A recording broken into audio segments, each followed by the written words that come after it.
All right, good morning, everybody, whoever all's on the call or the video. For those of you who are going to watch later, good. Uh, do this. You guys can hear me okay? Presumably you can. We've got some interesting case studies. It says inflammatory vascular diseases, but really we're talking a lot about vasculitis today. And so we've got about 10 interesting cases of different forms of vasculitis. So let's just start off and get a general diagnosis of fully developed lesion of vasculitis histologically. So under the microscope, what's vasculitis? Really, in order to make a definitive diagnosis of vasculitis under the microscope, this is not just leukocytoclastic, this is any kind of vasculitis. Fully developed, fibrin in the walls of the blood vessels or thrombosis of the lumina. And then we sort of, in an umbrella form, that includes all the vasculopathies. Now, a lot of guys like Warren Piet and other guys like that like to break out vasculopathy, no inflammation, and then vasculitis and things with inflammation, which is fine. But if you want to think of it histologically, anytime the vessels are thrombosed or there's fibrin in them, then it means the vessels are abnormal. And you can say there's vascular inflammation of some sort, and it's either inflammatory vasculitis with neutrophils and leukocytoclasia and all that kind of stuff, or it's due to proteins that have deposited with complement or some other things like that. So if you want to just keep it simple, then think of it in those terms. And then we'll talk about whether there's inflammation, whether they think it's more of a vasculopathic process. It may be due to, say, like, lupus anticoagulant or something like that, or whether it's really due to immune complexes. It causes neutrophils, leukocytoclasia, IgA, all that sort of stuff. So let's start off with the most common, which is leukocytoclastic vasculitis. This is one that dermatologists love to biopsy. If they see palpable purpura on somebody's lower leg, they're going to send a biopsy and rule out LCV. And so what do you need to see in that condition? And it sort of depends upon when you actually get it.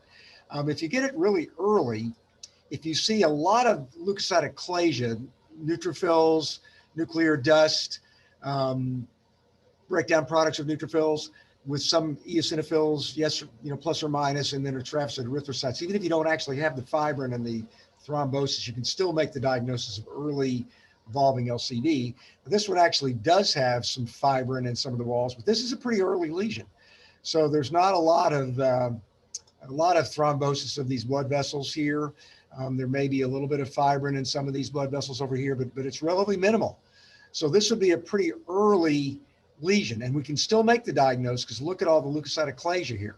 So you see this much leukocytoclasia, even if you don't have a lot of fibrin in the blood vessels or thrombosis of the blood vessels, you can still call it LCV in an early stage when you see this. Now, if you get a really sparse amount of leukocytoclasia, I'll still call that probable evolving LCV. But we just had a case recently, we're going to talk about in the Zola Cooper meeting this Saturday, of a case of scurvy that actually had a little bit of leukocytoclasia in there that simulated early LCV, but it was not LCV. It was a case of scurvy. So just as a caveat, but the vast majority of the time, if you see even a sparse infiltrate with extravasated erythrocytes and leukocytoclasia, just like in this area right here, you can still make the diagnosis of early evolving LCD, especially to get a good clinical correlation with that.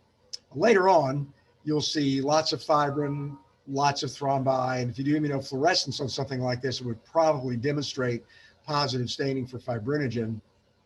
So a lot of people do that, but you don't really have to. You can still make the diagnosis if you have these findings that I just showed you right here. Now, this is another variant of LCV, and in this case, we've got a lot of neutrophils here. So this is an example of so-called pustular vasculitis, where we've got a very, very dense infiltrate with lots of neutrophils. Here we got these blood vessels are completely trashed. So this is fibrin in the wall of this blood vessel. And notice how many neutrophils are in here. Clinically, this thing might have actually looked like a pustule as opposed to palpable purpura. And when you see pustular vasculitis, where there's lots of neutrophils like this with fibrin and thrombosis and whatnot, like as you see here, the most common cause of that is IgA-mediated vasculitis. So if you see this and you want to bet you're attending on rounds, what the diagnosis is, it's almost certainly going to be IgA mediated. And if you see this in children, it may not even look like a pustule. It may look like an edematous urticarial nodule or plaque, so-called Finkelstein's disease, or hemorrhagic edema, infantile hemorrhagic edema, or childhood hemorrhagic edema, which they get these edematous plaques often on their face or on the buttocks, and they biopsy and they look like this. They may have a lot of neutrophils in there. They may not actually have any pustules yet, but that's another form of IgA-mediated vasculitis. It's in the same family of HSP, but it gives you this kind of edematous plaque-like lesions that you see and often seen in children. So this would be IgA-mediated vasculitis. Now, what about doing immunofluorescence for vasculitis? Well, if you get it in the first 24 hours, something like this, you'd see IgA if you get it early enough. Now, if you get it too early, nothing may be present. If you get it past about 24 to 36, 48 hours, it may all be degraded and gone away, so it may not be present. So biopsy for vasculitis, if you get it in the window of when it's positive, it can be helpful, but you don't really need it that much. So if you see it, it's great. If it's not present, it still can be vasculitis. This could still be IgA, even though the immunofluorescence might be negative. So just realize that there's some limitations on vasculitis immunofluorescence. One of those sort of situations where if it's positive, great, but if it's negative, it doesn't mean anything. One last thing, is this definitely IgA-mediated vasculitis? We have this many neutrophils and this much degeneration of the blood vessel wall with the thrombosis and the fibrin? No, this could be vasculitis associated with lupus or vasculitis associated with a lot of other conditions. It's just most commonly seen with IgA. Okay, let's take a look at this one. And this is basically a situation where we get lots and lots of biopsies and almost a low yield. This is an example of real honest to goodness urticarial vasculitis. This patient actually has got leukocytoclastic vasculitis. It's got a fibrin in the wall of this blood vessel. Don't really see any thrombi within any vascular lumen here, but we got fibrin in the walls of the blood vessel with leukocytoclasia. And this patient actually came in with urticarial lesions. They did not have palpable purpura. They had the classic lesions that look like urticaria that were present for longer than 24 hours, and they had these bruising associated with them. And why the bruising? Because of the extravasated erythrocytes. Obviously longer than 24 hours because you've got some vasculitis. So this is what you really need to see to really make a real bona fide diagnosis of urticarial vasculitis. If you just see urticaria and the patient says, oh, it's been present longer than 24 hours, and you see the patient and maybe they're kind of slightly painful as opposed to pruritic, and maybe there's some bruising. Well, if it doesn't show this, you really can't make a definitive diagnosis for urticarial vasculitis. Sometimes we see patients that have what looks like urticaria under the microscope. It's usually a relatively florid form of urticaria. It's pretty intense, not just a really super sparse infiltrated urticaria. And the patient really does have lesions that have been present for greater than 24 hours. They really do have hypercomplementemia, but we don't really see the obvious vasculitis.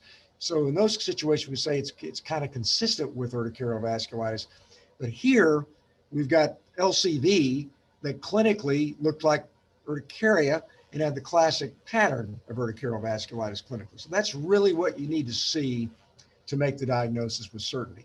And notice that there's some eosinophils here, so it's not all neutrophils.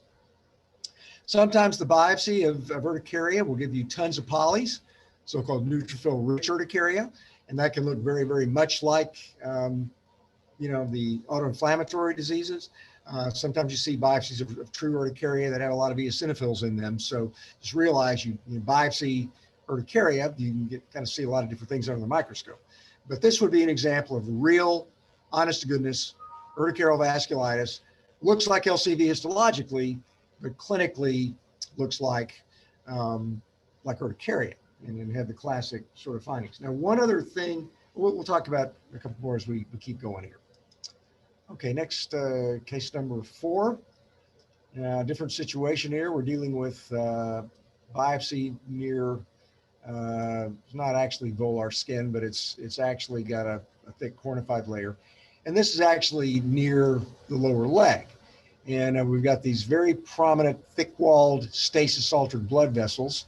So we've got stasis dermatitis, stasis-like change. We've actually got stasis ulcer in this situation. And as we scroll around here, we're probably going to see, hopefully we're going to see some of these blood vessels like this one that has got a thrombose lumen. And also a lot of these will actually have fibrin in the wall of the blood vessels. So if you see thrombosis of these blood vessels with fibrin in their walls, with stasis altered changes, that's an example of lividovasculitis. And the most common setting for lividovasculitis, or some people call it lividovasculopathy or atrophy blanche, is in stasis change. So in my experience, when you get a stasis ulcer, if you cut enough sections and you look hard enough, you're going to see evidence of stasis-associated lividovasculitis in there somewhere. And it makes sense because that's why here's the fibrin in this wall, the stasis-altered blood vessel here. It makes sense because it's got ischemia. So you get stasis dermatitis without a lot of ischemia. You get some there, obviously, but once it gets ischemic enough to cause an ulcer, you're probably going to see fibrin in some of those blood vessels somewhere. And so it just makes sense. And this disease responds beautifully to treatment with Plavix or one of the platelet inhibitor type drugs. I've seen lots of patients over the years now for well over 20 years. I've treated a lot of patients and I've got about a 99% response rate with that drug. It's way better than aspirin Prasantine. To me, it's a drug of choice for this and patients love it. It makes the pain go away. It makes their ulcers heal. They do beautifully with it. And so just think about that as a treatment if you get a patient that's got stasis-associated lividovasculitis. If you get lividovasculitis without a lot of stasis change, obviously that can be seen in patients that have lupus and other connective tissue diseases. So it's not 100% diagnostic for stasis-associated change. We see something like this, but it's pretty certain, especially when you see the patients clinically and they don't have any other features that correlate with any connective tissue disease. So basically just think about that. Here's another example. This was a shave biopsy.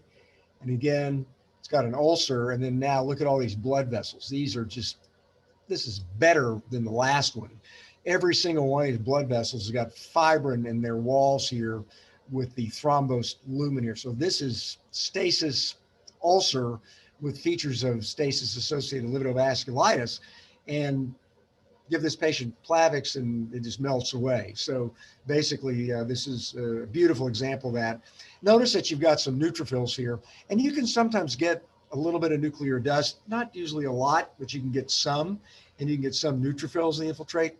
But this photograph right here, I want you to just fix that in your brain.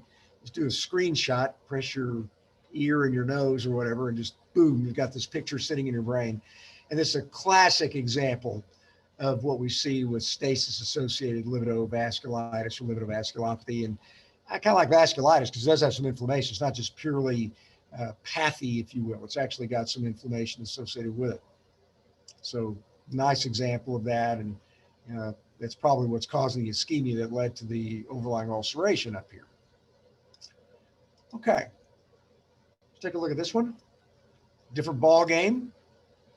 Here we've got not very much inflammation, a little bit, but not a whole lot.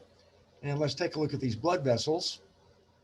And basically, kind of scroll around, and this one's not as good as I had hoped, but this is supposed to be an example of thrombotic vasculopathy. Maybe the other section shows a little bit more. Let's take a look over here. Maybe this piece is a little bit better over here. Basically, in thrombotic vasculopathy, what you usually get there, up here is a little bit better. You get usually pretty small blood vessels that just get thrombosed. And usually this is associated with some kind of abnormal clotting abnormality, heparin necrosis, Coumadin necrosis, protein S deficiency, protein C deficiency, lupus, anticoagulant, something like that causes these people to clot. And it clots the small blood vessels first. And if you do get any inflammation, it's usually secondary. Now there is an exception to the rule when you get patients that have like monoclonal gammopathy of uncertain significance. Those patients can actually get some leukocytic aplasia in their biopsy, as well as the thrombosis in those situations too. But if you get somebody that's got protein S deficiency, protein C deficiency, Coumadin necrosis, something like that, they'll just get mostly small blood vessel thrombosis. And if they get a lot of that, they can start getting ischemic necrosis. They can actually get ischemia of some of the blood vessels. Now, these are probably more sludged erythrocytes inside some of these blood vessels, but that may be kind of significant given that this person had known thrombotic vasculopathy. And the other thing that will happen is with the ischemias, you start getting necrosis of some of the adnexal structures. And the most sensitive to necrosis are the eccrine sweat glands, because they're obviously very metabolically active. They've got ATP that's being used to reabsorb the electrolytes in the sweat. So basically, you'll see death of the eccrine sweat units early on if there's a lot of ischemic necrosis that develops with this.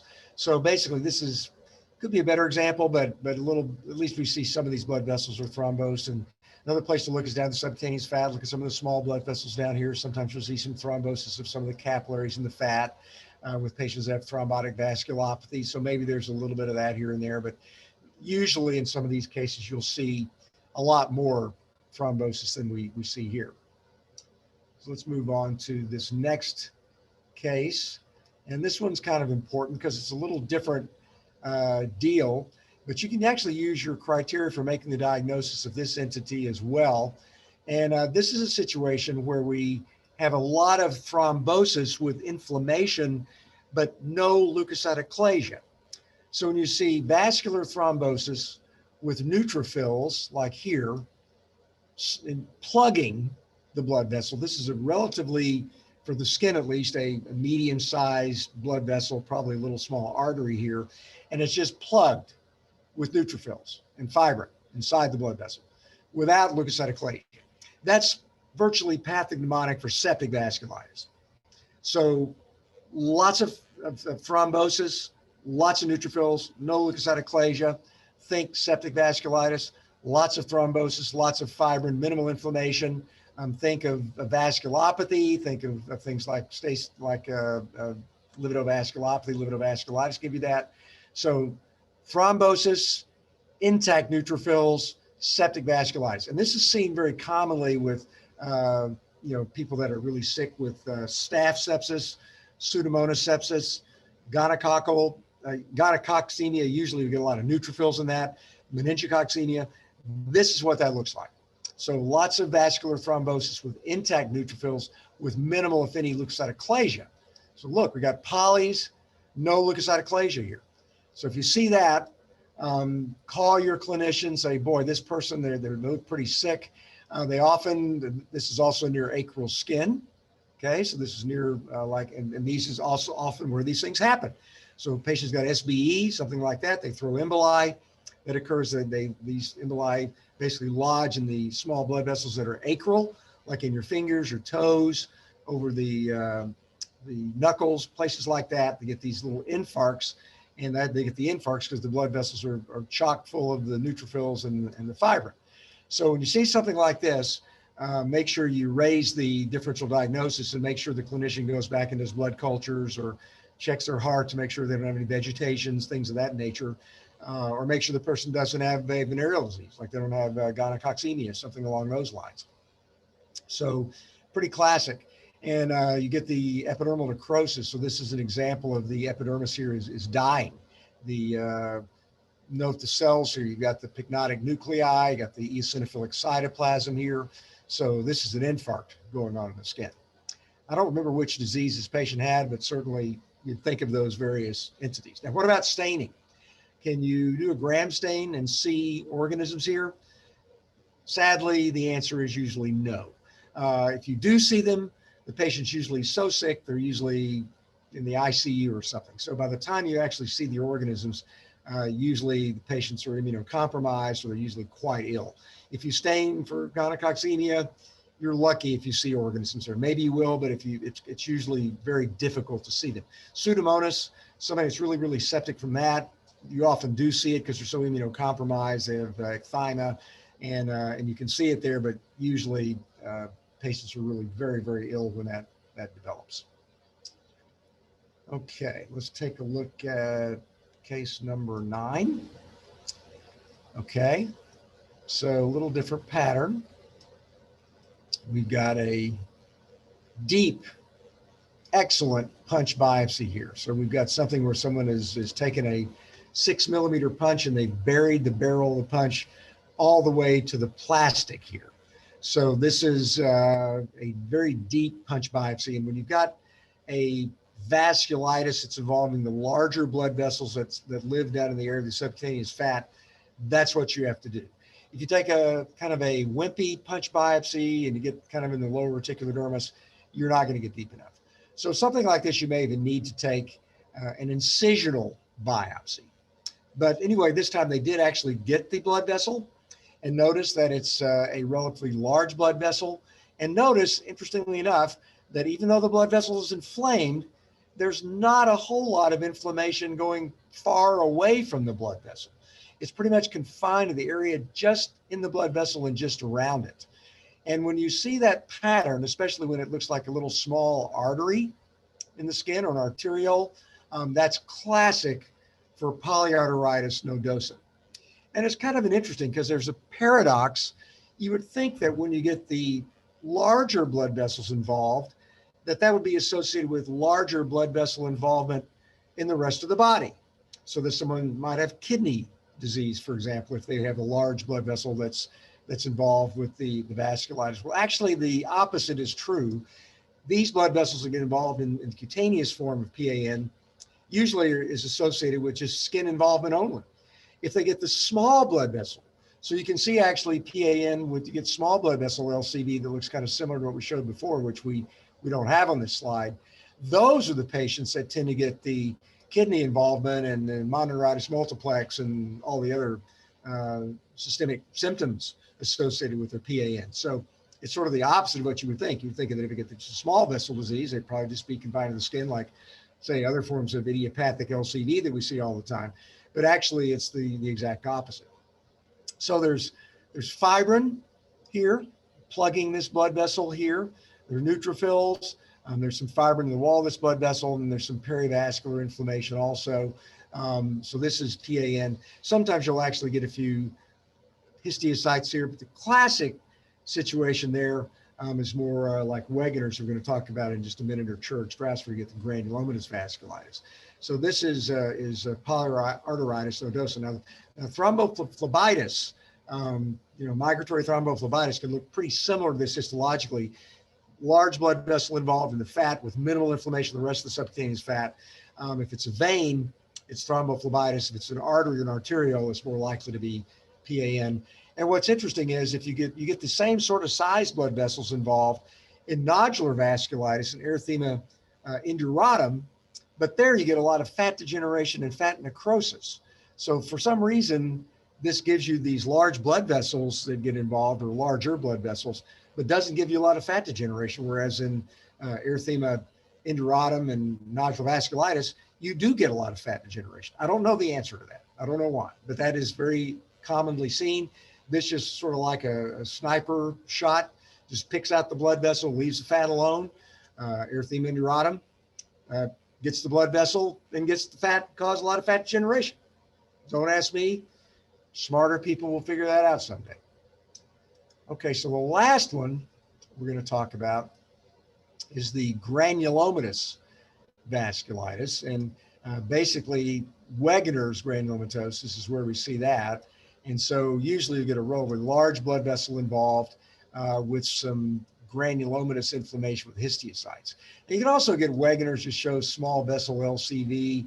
This one, unfortunately, doesn't have as many histiocytes as we'd like to see. This one's looking more kind of like the small vessel vasculitis variant of Wegener's, but it does have a few histiocytes surrounding this larger blood vessel here. So if you're really going to make a diagnosis of Wegener's, you really need to see a relatively large blood vessel with lots of granulomatous inflammation, with multinucleated histiocytes around the blood vessel and in the blood vessel wall, with thrombosis and with fibrin.